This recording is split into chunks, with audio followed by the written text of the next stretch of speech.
তখন আমি 28-29 বছরের তরুণ। ইতিমধ্যে বিজ্ঞানে অধ্যাপনার কাজ আরম্ভ করেছি। সেই সময় আমি বেশ গোড়া অবিশ্বাসী বিজ্ঞান ভক্ত ছিলাম। ভূতে বিশ্বাস করা দূরে থাক, এমনকি নিজেদের ধর্মীয় আচার অনুষ্ঠানকে আমি তখন অশ্রদ্ধা চোখে দেখতে শুরু করেছি। এমনই এক সময়, একবার পুজোর সময় লখনৌ থেকে আমার এক বন্ধুর বাবার চিঠি পেলাম। পুজোর ছুটিতে তার ওখানেই কাটাতে লিখেছেন। বেশ আনন্দের সঙ্গে রাজি হলাম। তারপর একদিন তল্পিতল্পা নিয়ে ট্রেনে চেপে বসলাম।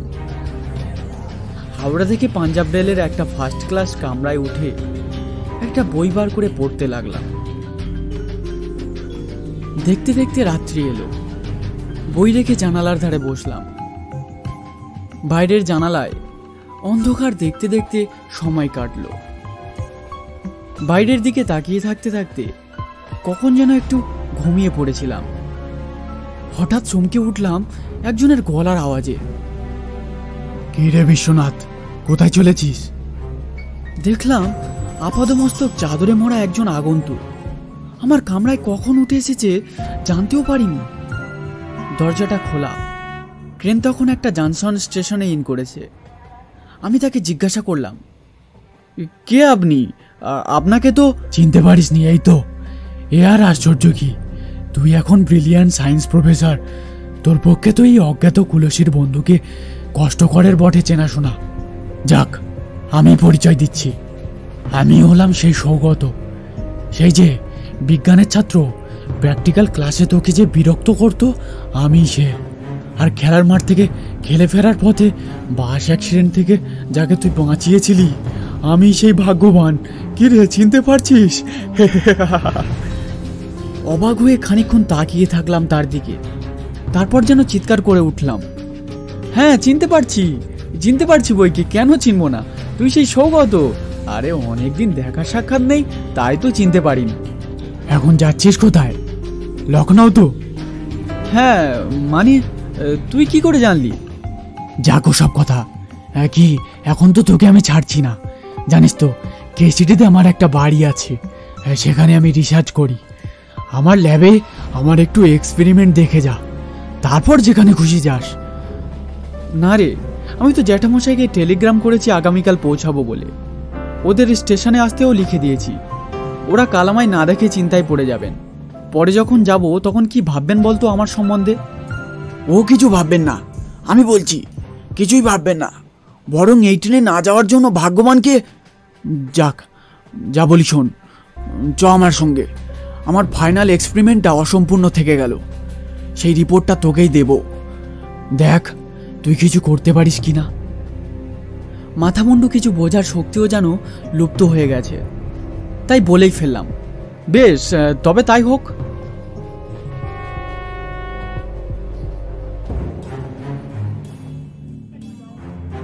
যোশীদি স্টেশনে গাড়ি থামতেই সৌগত কেমন যেন ব্যস্ত হয়ে পড়ল। তারপর আমার সুটকেসটা তুলে নিয়ে বলল, আয় আয়, আমার সঙ্গে আয়, খুব কাছেই বাড়ি, চলে আয়।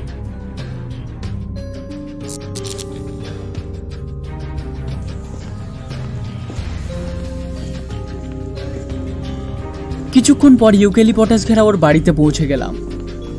অন্ধকার ঘরগুলো পেরিয়ে ও আমাকে নিয়ে এলো একটা লম্বা ঘরে।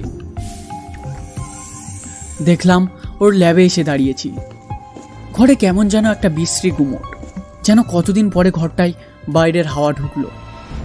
আরও আশ্চর্য লাগলো এই দেখে, একটা কুচকুচে কালো বিড়াল তখনও তার হিংস্র ভয়ঙ্কর উজ্জ্বল চোখ তুলে স্থির দৃষ্টিতে আমাকে দেখছিল। সৌগত তাকে তাড়া দিয়ে বলল, এই যা যা, পালা পালা। হঠাৎ যেন কোঁকিয়ে কেঁদে উঠল বেড়ালটা। তারপর একটা কালো বিদ্যুতের গতিতে বেরিয়ে গেল ঘর থেকে। আর তার সঙ্গে সঙ্গে বাইরে একটা পেঁচা কর্কশ কণ্ঠে চিৎকার করে উঠল। কেমন যেন একটা অপার্থিব অবস্থার শেষ পর্যায়ে এসে দাঁড়িয়েছি। সারাটা শরীর কেমন যেন একটা শিউরে উঠল। মনে মনে নিজেকে প্রশ্ন করলাম, বিড়ালটা এমন কোঁকিয়ে কেঁদে উঠল কেন? তারপরেই অনুভব করলাম আমার সারা শরীর রীতিমতো ঘামতে শুরু করেছে। কেমন যেন নার্ভাস হয়ে পড়েছি। একটু পরে বুঝলাম সৌগত আমার পাশে এসে দাঁড়িয়েছে। হঠাৎ মনে হলো, আচ্ছা সারা শরীরটা এরকম চাদর দিয়ে ঢেকে বেড়াচ্ছে কেন সৌগত? কিন্তু কোনো প্রশ্ন করতে পারলাম না। একটা অজানা ভয় আমায় কোনো প্রশ্ন করতে দিল না।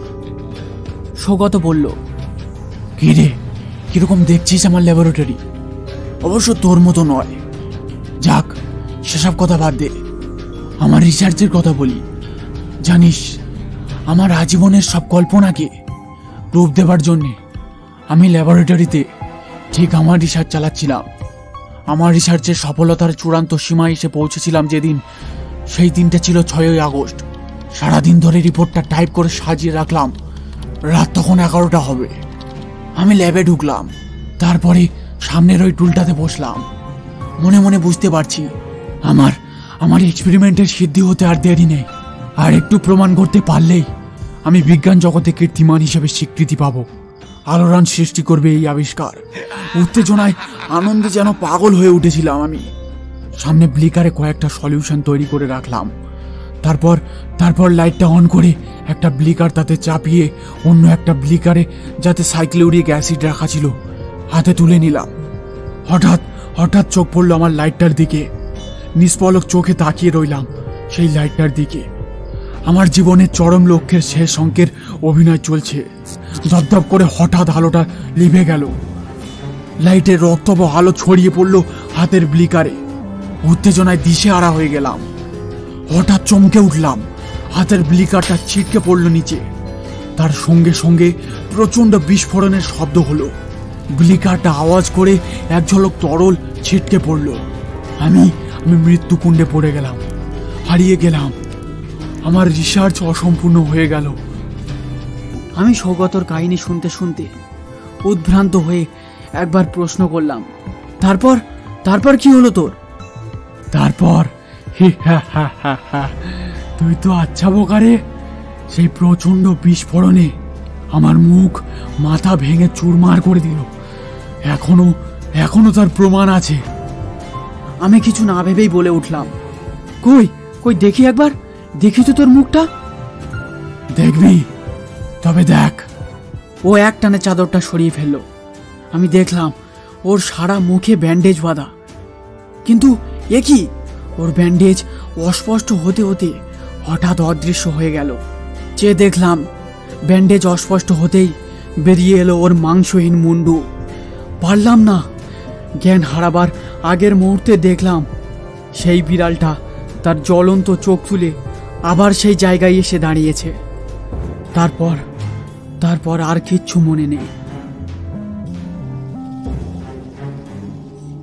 পরের দিন জ্ঞান ফিরতেই দেখলাম আমি শুয়ে আছি একটা চায়ের দোকানের টেবিলে। আমি জিজ্ঞেস করলাম,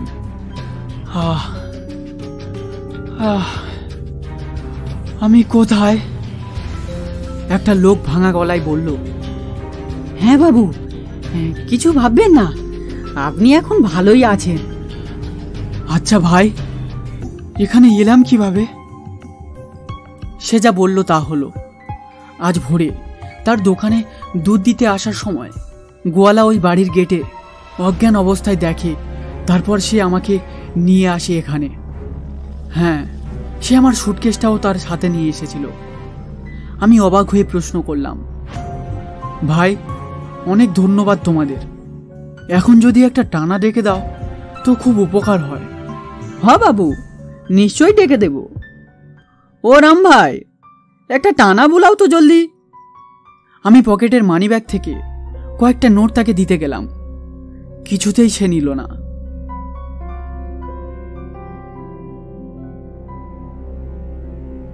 স্টেশনে এসে শুনলাম ট্রেন চলাচল বন্ধ।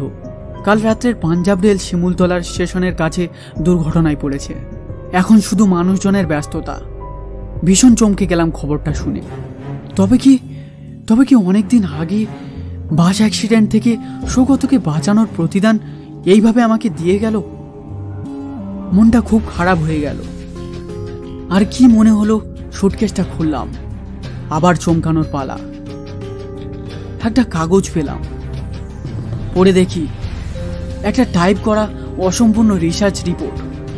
মনে পড়ল সৌগতর কথা। আমার রিপোর্টটা অসম্পূর্ণ হয়ে গেল, দেখ তুই কিছু করতে পারিস কিনা। আবার চিন্তায় পড়লাম। ওর অসম্পূর্ণ রিসার্চকে সম্পূর্ণ করার জন্যেই কি ও আমাকে বাঁচালো, নাকি উপকারের উপকার করতে ওর আত্মাকে আবার শরীর ধারণ করতে হলো? কে আছে যে এই প্রশ্নের জবাব দেবে? আপনারাই কমেন্টে এই প্রশ্নের জবাবটা দিয়ে দিন। আমি অপেক্ষায় থাকবো।